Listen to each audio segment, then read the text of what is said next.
સંશોધકોએ શોધી કાઢ્યું છે કે વહેલા ખોરાક ખાવાથી હૃદય સંબંધિત રોગોનું જોખમ ઘટાડી શકાય છે. અને નેચર કોમ્પ્યુટર જર્નલમાં પ્રકાશિત થયેલા એક અભ્યાસમાં સંશોધકોએ ખોરાકમાં સેવન પેટર્ન અને હૃદય રોગ વચ્ચેના સંબંધનો અભ્યાસ કરવા માટે ન્યુટ્રિશનિસ્ટ સમૂહ 1,00,000 થી 389 સંભોગની ડેટાનો ઉપયોગ કરાયો હતો, જેમાં 79% મહિલાઓ હતી જેની સરેરાશ ઉંમર 42 વર્ષ હતી. સ્વાસ્થ્યપૂર્ણ ગ્રહણના જોખમ ઘટાડવા માટે સંશોધનમાં મોટી સંખ્યા મુજબમાં આ પરવી ધ્યાન લીલા ખાસ કરીને સામાજિક તત્વોમાં ઉંમર, લિંગ અને કૌટુંબિક સ્થિતિ વગેરે આહાર પોષક ગુણો જેવી ઊંઘના સક્રિય તારણો જોવા મળે. સવારના નાસ્તામાં છોડ અને દિવસમાં પહેલા ભોજન મોડેથી ખાવું હૃદયના રોગના ઊંચા જોખમ સાથે સંકળાયેલ કલાકોમાં વિલંબ 6% અને ઉદાહરણ તરીકે વ્યક્તિનું પહેલું ભોજન સવારે ન લોકોને ખાસ ઉદય ન થવાની સંભાવના 6% હોય છે.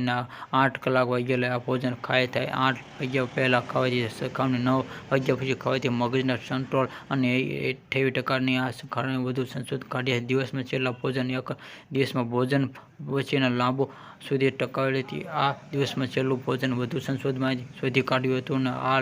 વચ્ચે લાંબા સમય સુધી રાત્રિના ઉપવાસ સાયબિલિટી રોગનો ઓછા જોખમ સાથે સંકળાયેલા પ્રથમ અગાઉના છેલ્લા ભોજનમાં બંને ખાવાથી વિચાર સમર્થન ગ્લોબલ અને